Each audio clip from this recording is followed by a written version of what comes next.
Water या जल, या जिसे हम साइंस की भाषा में एक्वा भी कहते हैं, क्या है भाई? कैसे बना है ये? कहाँ से आया है ये? तो जानते हैं इस वीडियो में। और अगर आप अभी नए हैं तो हमारे चैनल को सब्सक्राइब कर लें भाई। हमारे चैनल पर ऐसी ही जानकारी वाली अजीब वीडियो आती रहती हैं। तो अगर आप ऐसी अजीब वीडियो में दिलचस्पी रखते हैं तो हमारे चैनल को भी सब्सक्राइब कर लें।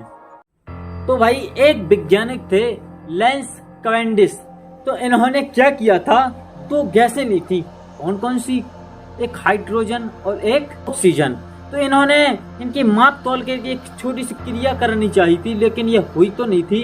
खैर, लेकिन इन्होंने एक परिणाम बताया था कि इससे ही जल बना है। अब बात यही खत्म नहीं होती है, इस पर लोग भरोसा नहीं करते हैं और फिर आते हैं एंटोनी लेवोइसियर, जिसे हम एक अच्छे वैज्ञानिक के रूप में जानते हैं। तो अब ये बताते हैं, तो भाई इन्होंने क्या किया था, इन्होंने जो जल है यानी हमारा जो एक्वा है उसे इन्होंने दो गैसों में विभाजित किया था, बिल्कुल सेम उसी तरह। लेकिन इन्होंने इसका फॉर्मूला सिद्ध नहीं कर पाया था, ना अभी बता पाया था। अभी फॉर्मूला चलते हैं, किसने बताया था? इन्होंने सिर्फ ये गैसें बताई थी कि हाइड्रोजन और ऑक्सीजन को मिला करके जल बन सकता है। तो आखिर में बात करते हैं, जब सन 1871 चल रही थी तो एक वैज्ञानिक थे जिनका नाम कैनिजारो था। इन्होंने एक फॉर्मूला सिद्ध किया था जल का। इन्होंने बताया था कि हाइड्रोजन के 2 अणु और ऑक्सीजन का 1 अणु जब सहसंयोजक बंध के द्वारा एक आपस में जुड़ जाते हैं यानी एक यौगिक बना लेते, तो वह यौगिक ही पानी कहलाता है।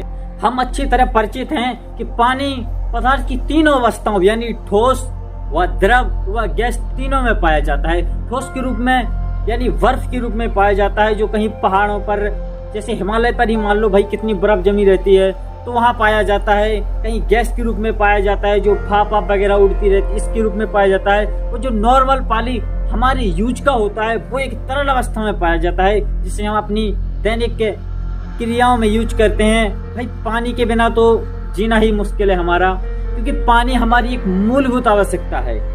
उसके बिना कोई जीवित नहीं रह सकता है, ना पेड़ रह सकते हैं जीवित, ना पौधे जीवित रह सकते हैं। हर चीज को पानी की जरूरत है भाई, हर प्राणी को। यानी ये जीवन संभव है तो सिर्फ पानी से। अगर पानी नहीं होता तो ये हमारा जीवन संभव नहीं होता। हमारे पृथ्वी पर सबसे ज्यादा पानी ही है। हाँ भाई, 71 यानी 71% पानी है। लेकिन बड़ी अफसोस की बात है कि इसमें सिर्फ 1% पानी ही ऐसा है जिसे हम पी सकते हैं। तो अब बात करते हैं, क्या हम पानी हाइड्रोजन और ऑक्सीजन को मिलाकर बना सकते हैं?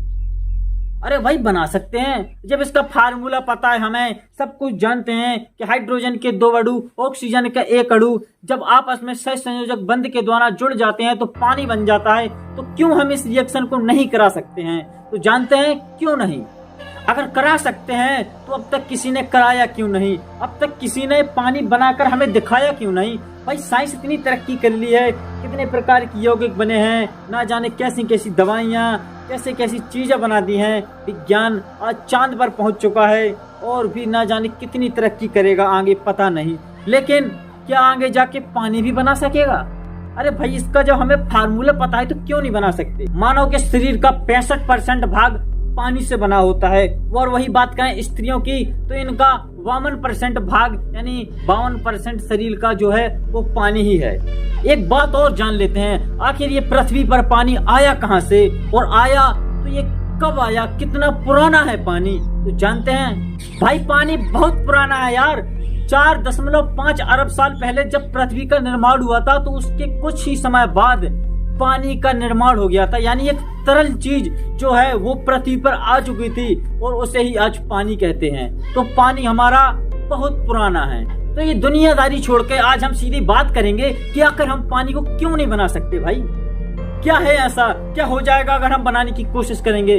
तो जानते हैं अब हाइड्रोजन आप जानते हैं जो एक गैस है, ये उज्ज्वलनशील गैस है भाई। और ऑक्सीजन भी एक ऐसी गैस है जो आग को जलाने में सहायता करती है। इन दोनों की क्रिया कराना एक माना जाए तो भाई एक असंभव बात है, क्योंकि इन दोनों की क्रिया कराना वैसे ही है जैसे हम एक एटम बम में क्रिया होती है। एटम बम जो गलता है वो कितना खतरनाक होता है, आप सब इससे परिचित हैं। 1945 में जब अमेरिका ने जापान पर परमाणु हमला किया था, तो उसका कुछ असर आज भी है भाई। तो आप जान सकते हैं कि एटम बम कितना खतरनाक और डेंजरस होता है। तो इसके बाद आपने ये भी सुना होगा कि हाइड्रोजन जो बम होता है, हाइड्रोजन बम अभी फिलहाल निर्माण तो नहीं किया है, लेकिन ये उससे कई हजार गुना खतरनाक हो सकता है। तो हम इससे अंदाजा लगा सकते हैं कि हाइड्रोजन की क्रिया ऑक्सीजन से कराना कितनी बड़ी बात हो सकती है, और इससे एक इतना बड़ा विस्फोट भी हो सकता है जिससे हमारी जान भी जा सकती है।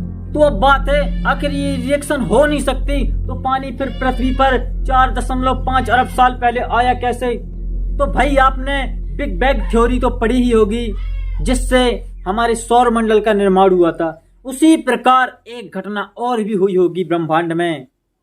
जिस तरह हाइड्रोजन व ऑक्सीजन का रिएक्शन हुआ जिसके कारण पानी बना होगा और पानी पृथ्वी पर आया होगा।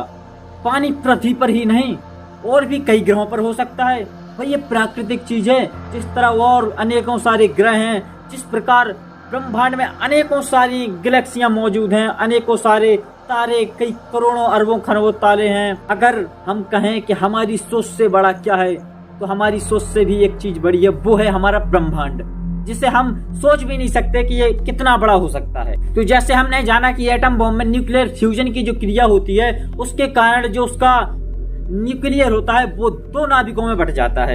अब भाई जब न्यूक्लियर 2 भागों में टूटता है तो इसमें भारी मात्रा में ऊर्जा निकलती है, जिससे एक भयंकर विस्फोट होता है, और इसी क्रिया पर आधारित है हमारा एटम बम। तो अब हम जाने कि हाइड्रोजन और ऑक्सीजन की क्रिया नहीं हो सकती। अगर हमने ऐसा करने की कोशिश भी की तो इससे एक बहुत ही बड़ा विस्फोट हो सकता है, जो मानव जाति के लिए एक बड़ा ही संकट पैदा कर सकता है। इसलिए विज्ञान हर प्रकार की खोजें करते हैं, हर प्रकार की रिएक्शन करते हैं, लेकिन भूल कर भी हाइड्रोजन और ऑक्सीजन की अभी तक रिएक्शन नहीं कराई है भाई, क्योंकि ये रिएक्शन बहुत ही खतरनाक साबित हो सकती है। तो कैसी लगी जानकारी? अगर जानकारी सही लगी है तो ऐसी ही वीडियो अगर और देखना चाहते हैं तो हमारे चैनल को भी सब्सक्राइब कर लें भाई, और बेल आइकन प्रेस कर लें, जिससे हम अगर कोई भी नई वीडियो अपलोड करेंगे तो आपको उसका नोटिफिकेशन आ जाएगा और आपको देखने में आसानी होगी।